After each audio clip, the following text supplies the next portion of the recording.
Welcome to Code Narratology, or How I Learned to Stop Bike Shedding and Love the Linter. So bike shedding is this idea that if you have a tremendously complicated, important project, such as building a nuclear power station, nobody wants to have an opinion on the really big, important stuff. They'll just rubber stamp it. But you want to be seen to be doing something, so you'll argue endlessly about the shape of the bike sheds. Now, coders do a lot of this when they sort of get hung up on where the semicolon should go or what style of functions. And when I heard about these debates, it reminded me of when I studied English in like the last years of the last millennium. It sounds a lot like literary critical theory. So literary critical theorists, we've got this bunch, the formalists. It's a lot of old white guys. You know that they would be active on Hacker News and they would have very strong opinions. So there's a Russian contingent, a French contingent, and they basically looked at the way that people were reading novels. And so this was happening around the 60s. At the time, the reader was meant to try and guess what the author meant. So not only did they read the novel, they read up on the author's culture, ethnicity, historical context. They were trying to divine what the author meant. Now, Roland Barthes said, nonsense. The death of the author. He said we should only look at a text to find out about that text. You can't include details that are not in the text. J.K. Rowling.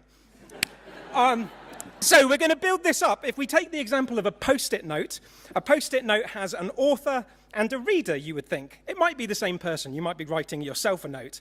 Roland Barthes says, nonsense. So he says that the author and the reader, they still exist, but they're not important for when we're looking at the text. So these two people pop into existence, an implied author and an implied reader. They're like virtual particles. They just sort of pop in. If we take a bit more complicated prose, get milk, he wrote on a post-it note in his illegible scrawl. Okay, that sounds kind of judgy, and you'll actually find that the implied author is this separate character from the real author. The implied author is very smart, urbane, witty. The implied author has got their stuff together. The actual author might be a bit of a mess. Now, actually, two more people pop into existence now. We have a narrator and a narratee. So this is the actual character giving the narrative and the person receiving it. Now, quite often, they are implicit. They might not be named. But if we look at really old-timey texts, let me tell you, dear reader, of the day he wrote Get Milk. The me is the narrator. You, dear reader, are the narratee. Sometimes these are actual named characters in the text. So authors have a lot of fun with narrators and narratology. Dracula is an epistolary novel. So every chapter is like a letter with a narrator and a narratee. The Girl on the Train all hinges on the narrator, which I'm not going to spoil. So the narrator is the voice, the face of the text, a beautiful face.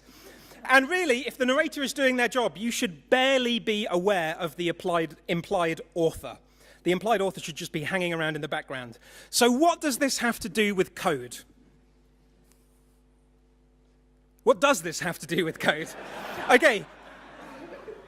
I don't have time to go into the narratee, implied reader, and reader section. They go in the bin. Instead, I'm going to look at the sort of writing section, so the author, the implied author, and the narrator. So those map in a fairly straightforward way. I'm ahead of schedule. So the author becomes the coder. They are real people, but when you're looking at the code, those real people don't matter. Don't worry about them. The implied author becomes the implied coder. So all of those little flourishes you like to put into your code, all of the little stylistic things, that's the implied coder. Now, the narrator is a unified code style.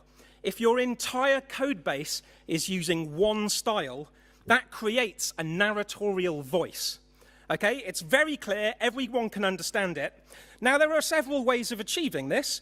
You could have all of your coders follow a style guide and spend hours arguing about it in code reviews, or you could just suck it up and get a linter, okay? The linter is going to put a big, happy face on your code. No one needs to spend time bike shedding and arguing about it. You do not want to be the miserable cat in the background. Thank you very much.